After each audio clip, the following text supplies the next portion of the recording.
Hello welcome back. അപ്പോൾ എല്ലാവരും സുഖമായിട്ടിരിക്കുന്നല്ലോ, നമ്മളിവിടെ സുഖമായിട്ടിരിക്കുന്നു. അപ്പോൾ ഇന്ന് ഞാൻ വന്നിരിക്കുന്നത് നിങ്ങൾക്ക് കിച്ചണിൽ യൂസ്ഫുൾ ആകുന്ന കുറച്ച് കിച്ചൺ ടിപ്സുമായിട്ടാണ്. ഇതിൽ ഞാൻ കാണിക്കുന്ന ടിപ്സ് കുറേയൊക്കെ നിങ്ങൾക്ക് അറിയാവുന്നതായിരിക്കും. പക്ഷേ ഏതെങ്കിലും ഒന്ന് നിങ്ങൾക്ക് യൂസ്ഫുൾ ആയിട്ട് തോന്നുവാണെങ്കിൽ നിങ്ങൾ തീർച്ചയായിട്ടും കമൻറ്റ് ചെയ്ത് അറിയിക്കുക. അതുപോലെ തന്നെ നിങ്ങൾക്ക് ഇത് കൂടാതെ അറിയാവുന്ന കിച്ചൺ ടിപ്സും കൂടെ നിങ്ങൾ കമൻറ്റ് ചെയ്യുക കേട്ടോ. അപ്പോൾ എന്തായാലും നമുക്ക് ഇന്നത്തെ വീഡിയോയിലേക്ക് പോകാം. അപ്പോൾ ആദ്യമേ തന്നെ ഞാൻ കാണിക്കുന്നത്, നമ്മൾ സവോളയൊക്കെ എടുക്കുമ്പോൾ നമ്മുടെ കണ്ണ് ഭയങ്കരമായിട്ട് നീറും. ചില സവോളയാണെങ്കിൽ നല്ലപോലെ നീറും കേട്ടോ.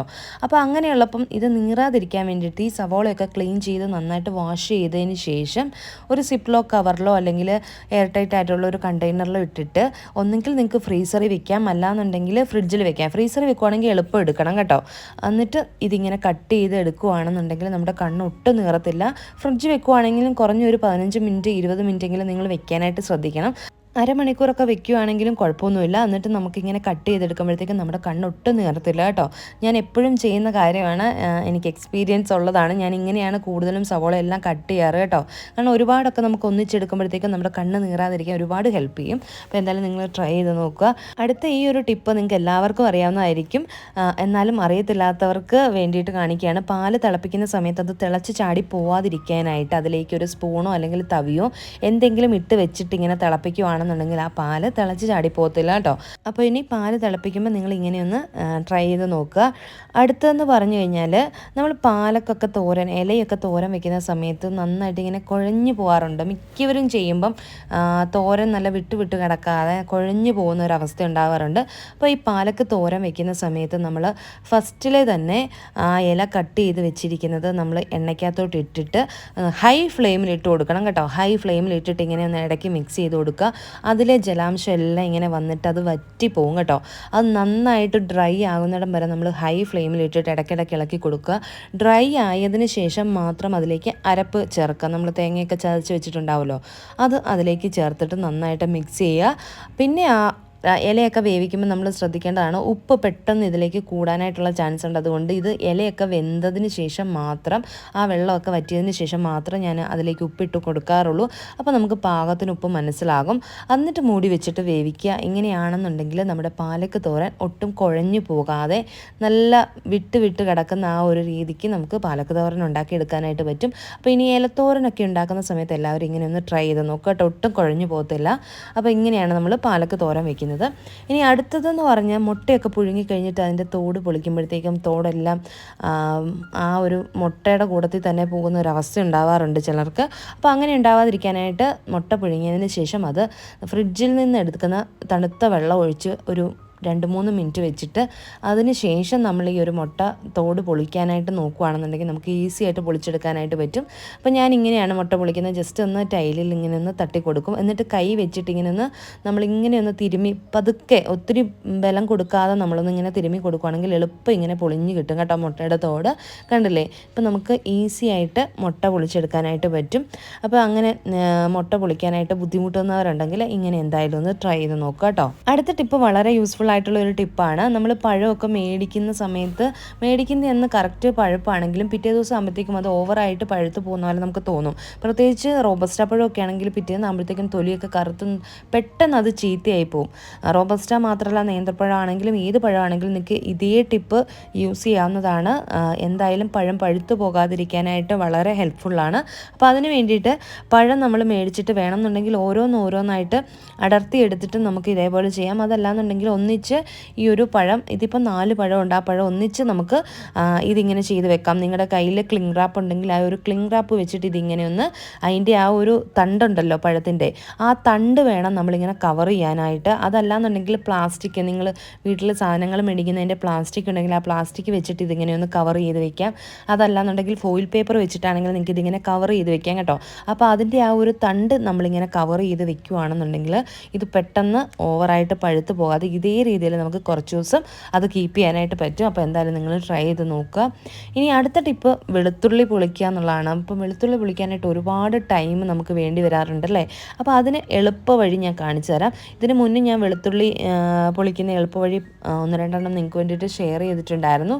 അതുപോലെ തന്നെ ഈസി ആയിട്ടുള്ള വേറൊരു ടിപ്പാണിത്. ഇതിൻ്റെ മേളുഭാഗവും താഴ്ഭാഗവും നമ്മളൊന്ന് ജസ്റ്റ് കട്ട് ചെയ്ത് കളയുക. അപ്പം താഴ്ഭാഗം കട്ട് ചെയ്യുമ്പോഴത്തേക്കും കുറച്ചൊന്ന് പാടായിരിക്കും, എന്നാൽ എന്നാലും നിങ്ങളതെല്ലാം കട്ട് ചെയ്തതിന് ശേഷം ഓരോ വെളുത്തുള്ളിയുടെ അല്ലിയും ഇങ്ങനെ വേർപെടുത്തി ഇടുക. അത് മീളും താഴെയും കട്ട് ചെയ്യുമ്പോഴത്തേക്കും ഈസി ആയിട്ട് നമുക്കിതിങ്ങനെ വേർപെടുത്തി ഇടാനായിട്ട് പറ്റും. അതിനുശേഷം ഇതിൻ്റെ 2 ഭാഗവും കട്ട് ചെയ്തിട്ട് അത് നടുവേ ഒന്ന് മുറിച്ച് കഴിഞ്ഞ് കഴിഞ്ഞാൽ കണ്ടില്ലേ ഇങ്ങനെ ഈസി ആയിട്ട് നമുക്കിത് തൊലി കളഞ്ഞെടുക്കാനായിട്ട് പറ്റും. കാരണം അത് വിട്ടു പോരും കേട്ടോ. അപ്പോൾ ഇതല്ലാന്നുണ്ടെങ്കിൽ നിങ്ങൾക്ക് 2 സൈഡും കളഞ്ഞതിന് ശേഷം നടുവേ മുറിച്ചില്ല എന്നുണ്ടെങ്കിൽ പോലും നിങ്ങൾക്ക് അത് ഈസി ആയിട്ട് തൊലി കളയാൻ പറ്റും. പക്ഷേ നടുവേ മുറിക്കുകയാണെങ്കിൽ ഒന്നുകൂടെ എളുപ്പമാകും കേട്ടോ. ഇപ്പോൾ നിങ്ങൾക്ക് കാണുമ്പോൾ തന്നെ മനസ്സിലാവുന്നുണ്ടാവും. ജസ്റ്റ് ഒന്ന് നമ്മൾ നടുവേ മുറിക്കുമ്പോഴത്തേക്കും അതിൻ്റെ തൊലി പോയിട്ടുണ്ട്. കണ്ടില്ലേ, ഇതിൻ്റെ ഒന്നും തൊലി നമുക്ക് കളയേണ്ടതായിട്ടേ വരുന്നില്ല, അത് തന്നെ വിട്ടു പോവുകയാണ്.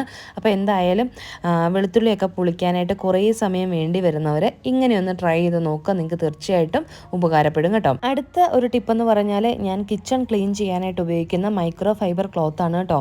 നമ്മുടെ കിച്ചൺ നല്ല വൃത്തിയായിട്ടിരിക്കാനും നല്ല കിച്ചൺ സ്ലാബൊക്കെ നല്ല തിളങ്ങുന്ന പോലെ ഇരിക്കാനായിട്ടും എന്നെ ഹെൽപ്പ് ചെയ്യുന്നത് ഈ ഒരു മൈക്രോ ഫൈബർ ക്ലോത്താണ്. ഒരുപാട് വർഷമായിട്ട് ഞാൻ ഇത് തന്നെയാണ് യൂസ് ചെയ്യുന്നത് കിച്ചൺ ക്ലീൻ ചെയ്യാനായിട്ട്.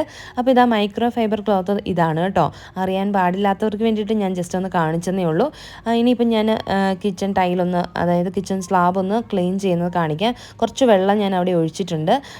വെള്ളമാണെങ്കിലും അഴുക്ക് നമ്മൾ കുക്ക് ചെയ്യുന്ന സമയത്ത് എന്തെങ്കിലും അഴുക്ക് വീഴുന്നൊക്കെ ആണെങ്കിലും ഇതിൽ തന്നെ ഇങ്ങനെ ക്ലീൻ ചെയ്യാം. ഇതിപ്പോൾ ഞാൻ യൂസ് ചെയ്തുകൊണ്ടിരിക്കുന്ന ഒരു മൈക്രോ ഫൈബർ ക്ലോത്ത് ആണ് കേട്ടോ.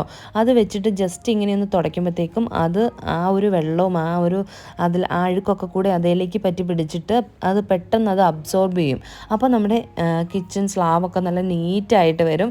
അപ്പോൾ എന്തായാലും ഈ ഒരു മൈക്രോ ഫൈബർ ക്ലോത്ത് നിങ്ങൾ ഇതുവരെ യൂസ് ചെയ്തിട്ടില്ല എന്നുണ്ടെങ്കിൽ തീർച്ചയായിട്ടും യൂസ് ചെയ്ത് നോക്കണം. ഭയങ്കര ഈസി ആയിട്ട് നമുക്ക് ടൈം സേവ് ചെയ്ത് കിച്ചൺ ക്ലീൻ ചെയ്യാനായിട്ട് പറ്റും കേട്ടോ. അപ്പോൾ കണ്ടില്ലേ, കിച്ചണൊക്കെ നല്ല നീറ്റായിട്ട് കിടക്കാനായിട്ട് ഏറ്റവും എന്നെ ഹെൽപ്പ് ചെയ്യുന്നത് ഈ ഒരു മൈക്രോ ഫൈബർ ക്ലോത്താണ്.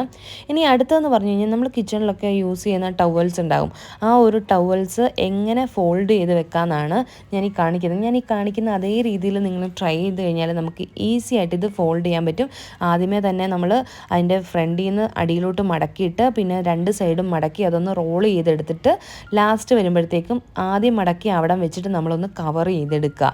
ഇങ്ങനെ നമുക്ക് കിച്ചണിലേക്ക് ഉപയോഗിക്കുന്ന എല്ലാ ക്ലോത്തും ഒന്ന് ഫോൾഡ് ചെയ്തെടുക്കാമെന്നാണ്.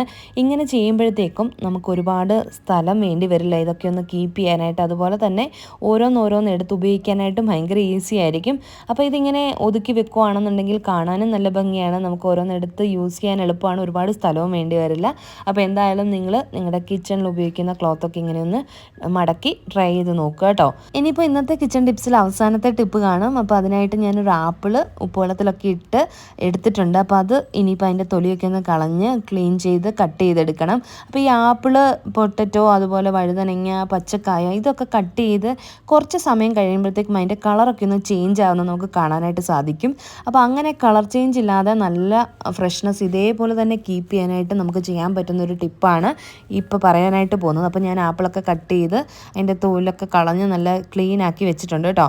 അപ്പോൾ ഇതേ ഫ്രഷ്നെസ് നമുക്ക് കീപ്പ് ചെയ്യാനായിട്ട് നമ്മളൊരു പാത്രത്തിൽ കുറച്ച് നല്ല വെള്ളം എടുക്കുക, അതിലേക്ക് കുറച്ച് ഉപ്പ് പൊടി ഇട്ട് കൊടുക്കുക. അപ്പോൾ ഞാനിതാ ഒരു പാത്രത്തിൽ കുറച്ച് വെള്ളം എടുത്തിട്ട് അതിലേക്ക് ഉപ്പ് ഇട്ട് കൊടുത്തിട്ടുണ്ട്. അതിലേക്ക് നമ്മൾ ഈ കട്ട് ചെയ്ത് വെച്ചിട്ടുള്ള ആപ്പിളിൻ്റെ പീസസ് ഇട്ട് കൊടുക്കുകയാണ്. അപ്പോൾ ഇത് ഇട്ട് കൊടുത്തിട്ട് ഒരു 2 മിനിറ്റെങ്കിലും നമുക്കിതിങ്ങനെ തന്നെ ഒന്ന് വെച്ചേക്കണം. ഇപ്പോൾ ഈ പറഞ്ഞ രീതിക്ക് നിങ്ങളിത് ചെയ്യുവാണെങ്കിൽ കുട്ടികൾക്ക് സ്കൂളിലേക്കാണെങ്കിലും ഓഫീസിൽ പോകുന്ന സമയത്ത് നിങ്ങൾക്കാണെങ്കിലും ഇത് കൊണ്ടുപോയി കഴിഞ്ഞ് കഴിഞ്ഞാൽ അതിൻ്റെ കളറൊന്നും ചേഞ്ച് ആകാതെ നല്ല ഫ്രഷ് ആയിട്ട് തന്നെ ഇത് കഴിക്കാനായിട്ട് പറ്റും കേട്ടോ. അപ്പോൾ ഒരു 2 മിനിറ്റ് കഴിഞ്ഞതിന് ശേഷം നമുക്കിതെടുത്തിട്ട് നല്ല ഫ്രഷ് ആയിട്ടുള്ള വൃത്തിയുള്ള ഒരു ടവലിലോ അല്ലെങ്കിൽ ടിഷ്യൂലോ ഒന്ന് ജസ്റ്റ് ഒന്ന് ആ വെള്ളത്തിൻ്റെ അംശമൊക്കെ ഒന്ന് മാറ്റി ഒന്ന് വൈപ്പ് ചെയ്തെടുക്കുക കേട്ടോ. അങ്ങനെ ആപ്പിളിൻ്റെ പീസ് എല്ലാം ഒന്ന് വൈപ്പ് ചെയ്തെടുത്തിട്ടുണ്ട്. ഇതിങ്ങനെ തന്നെ നിങ്ങൾക്ക് കുറേ സമയം ഫ്രഷ് ആയിട്ട് കീപ്പ് ചെയ്യാനായിട്ട് പറ്റും. ഒരു ക്ലിംഗ് റാപ്പിലോ അല്ലെങ്കിൽ നിങ്ങളുടെ ബോക്സിലൊക്കെ ഇട്ട് നിങ്ങൾക്ക് ഓഫീസിലേക്ക് കൊണ്ടുപോകണമെങ്കിൽ കൊണ്ടുപോകാം, കുട്ടികൾക്ക് സ്കൂളിലേക്ക് കൊടുത്തു വിടണമെങ്കിലും കൊടുത്തുവിടാം. നല്ല ഫ്രഷ് ആയിട്ട് തന്നെ നമുക്കിത് കഴിക്കാനായിട്ട് പറ്റും. അപ്പോൾ ഇതൊക്കെയായിരുന്നു നമ്മുടെ ഇന്നത്തെ വീഡിയോ. ഇന്നത്തെ കിച്ചൺ ടിപ്സ് നിങ്ങൾക്ക് യൂസ്ഫുൾ ആയിട്ടുണ്ടെന്ന് വിചാരിക്കുന്നു. ഇതിൽ ഏറ്റവും യൂസ്ഫുൾ ആയിട്ടുള്ള ടിപ്പ് ഏതാണെന്നും അതുപോലെ ഇത് കൂടാതെ നിങ്ങൾക്ക് അറിയാവുന്ന ടിപ്സും കൂടെ നിങ്ങൾ കമൻറ്റ് ചെയ്യണമെങ്കിൽ മറ്റുള്ളവർക്കും അത് യൂസ്ഫുൾ ആകും. നമ്മൾ ഒരുപാട് കിച്ചൺ ടിപ്സിൻ്റെ വീഡിയോസ് ചെയ്തിട്ടുണ്ട്. 3D family vlogs kitchen tips എന്ന് പറഞ്ഞിട്ട് നിങ്ങൾ സെർച്ച് ചെയ്ത് നോക്കിയാൽ ആ വീഡിയോസൊക്കെ നിങ്ങൾക്ക് കിട്ടും. അപ്പോൾ ഇന്നത്തെ വീഡിയോ ഇഷ്ടപ്പെട്ടിട്ടുണ്ടെങ്കിൽ ലൈക്ക് ചെയ്യുക, ഷെയർ ചെയ്യുക, കമൻറ്റ് ചെയ്യുക, സബ്സ്ക്രൈബ് ചെയ്യാതെ കാണുന്നവർ സബ്സ്ക്രൈബ് ചെയ്ത് സപ്പോർട്ട് ചെയ്യുക. പുതിയൊരു നല്ല വീഡിയോയുമായിട്ട് വരുന്നവരേക്കും എല്ലാവർക്കും നന്ദി, നമസ്കാരം, താങ്ക്